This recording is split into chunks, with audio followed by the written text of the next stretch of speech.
Saya membayangkan Kalimantan itu kan hutan besar, kurang lebih seperti Papua. Tapi kok yang saya temui sepanjang jalan, saya itu bertanya di mana hutannya? Gersang.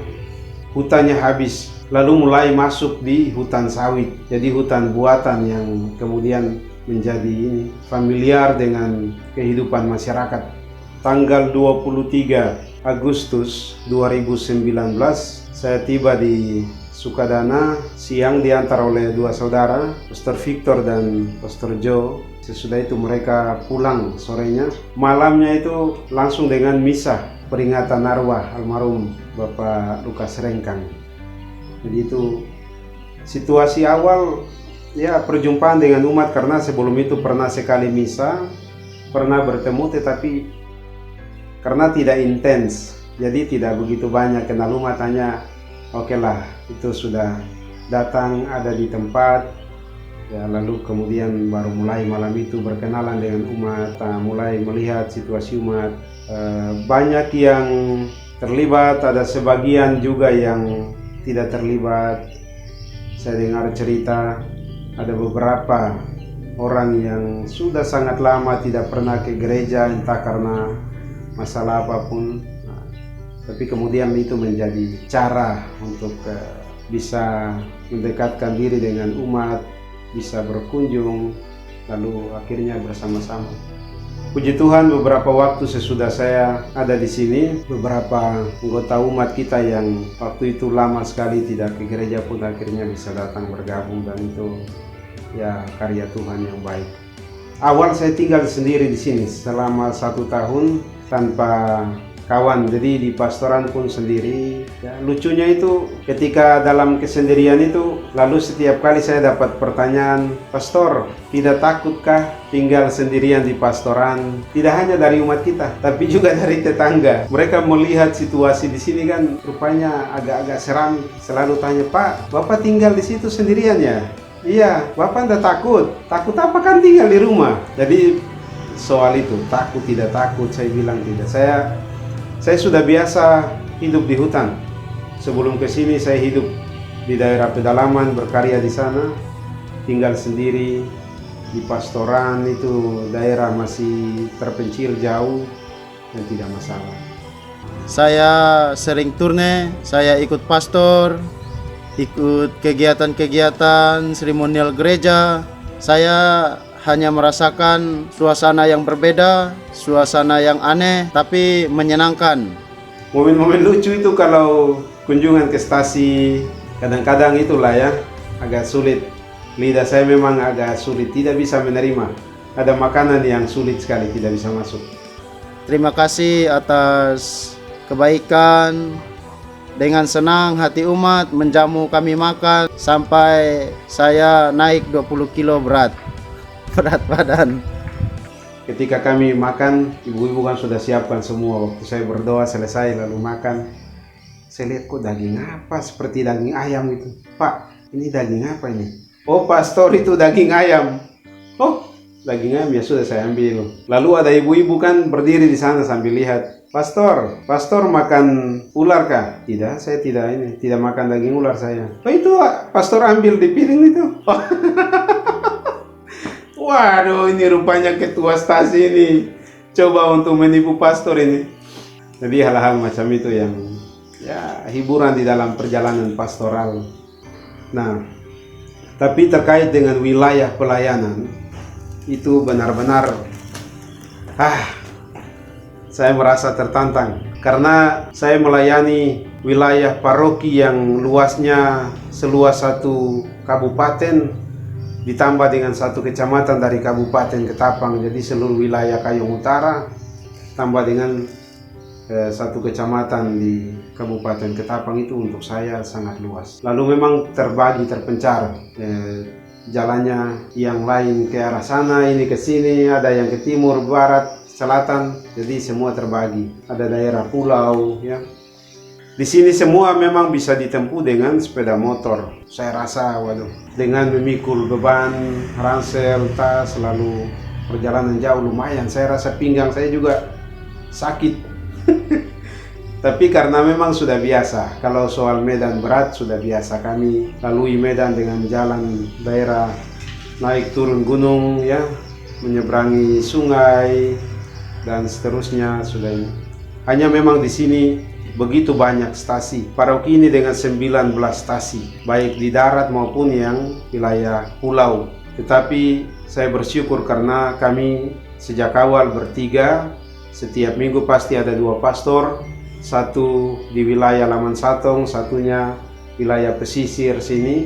Lalu kemudian para prodiakon saya libatkan, saya minta untuk terlibat aktif untuk membantu pelayanan itu, dan mereka dengan luar biasa menerima itu, mau bekerja sama itu menjadi satu bentuk dukungan yang luar biasa. Banyak pengalaman yang berharga yang membantu saya untuk semakin kuat dalam pelayanan, yaitu ketika saya jatuh 3 kali dalam perjalanan menuju Tasi Pinang. Itu pasti sulit, sangat sulit. Turnai pertama waktu itu saya ke Curap. Umat belum tahu siapa saya. Jadi saya datang ke sana, saya lihat ada kapel. Lalu masuklah, naiklah saya ke sana, duduk, tunggu, kok tidak ada orang, tidak ada umat yang datang. Saya pikir ini saya salahkah, atau karena umat tidak tahu ada jadwal kunjungan pastor. Lalu ada bapak-bapak yang datang, "Pak, mau kemana Pak?" "Oh, saya mau ke sini, di gereja sini. Adakah umat tahu kunjungan pastor hari ini?" "Oh, kami tidak tahu. Jadi tidak ada ibadah, tidak ada yang kumpul untuk misa." "Tidak ada, kami tidak tahu ada kunjungan pastor." "Bapak pastor kah?"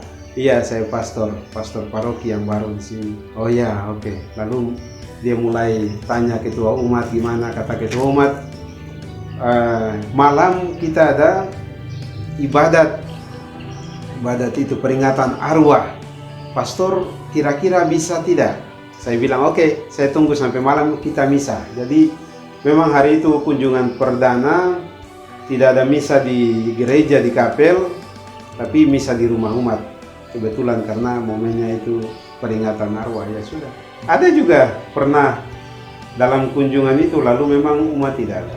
Ada di stasi di mana sudah jauh-jauh berjalan, lalu tidak ada umat, susah payah jatuh di jalan karena jalannya yang licin, berlumpur.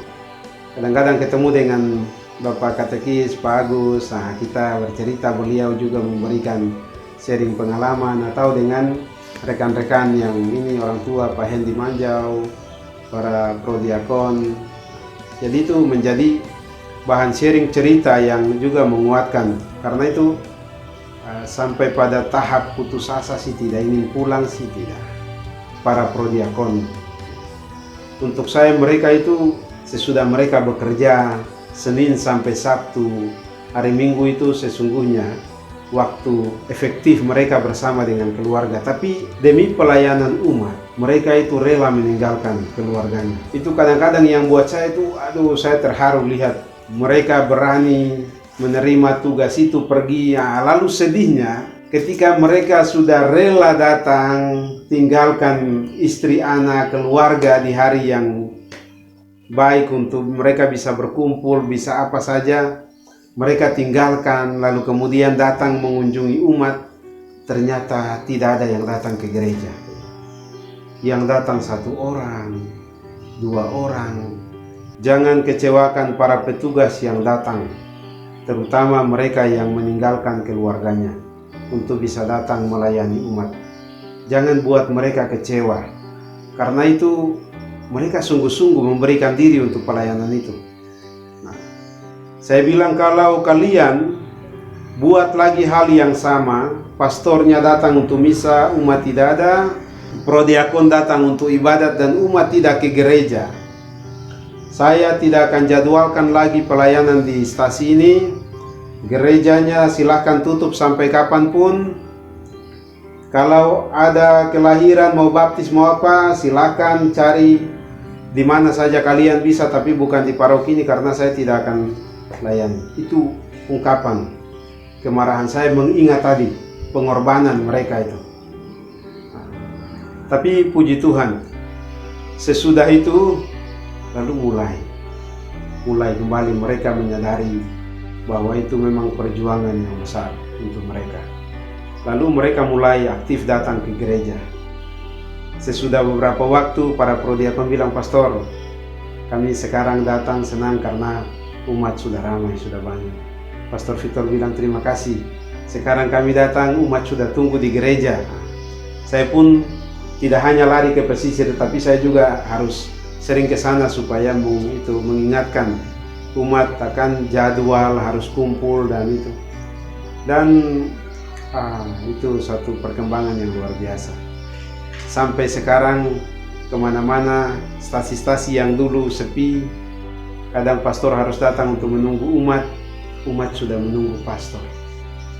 Masih ada 1-2 stasi yang sedikit terlambat, umatnya suka datang terlambat, mungkin juga karena jamnya itu pas jam-jam yang tidak efektif. Jam istirahat siang jam 3 mereka masih istirahat, pastor atau petugas harus datang untuk ibadat, untuk misa, mungkin itu juga sedikit ini. Tetapi umumnya ada perkembangan yang baik yang harus kita syukuri, yang membanggakan, yang saya senang. Sebelum meninggalkan paroki ini, saya senang ada perkembangan itu.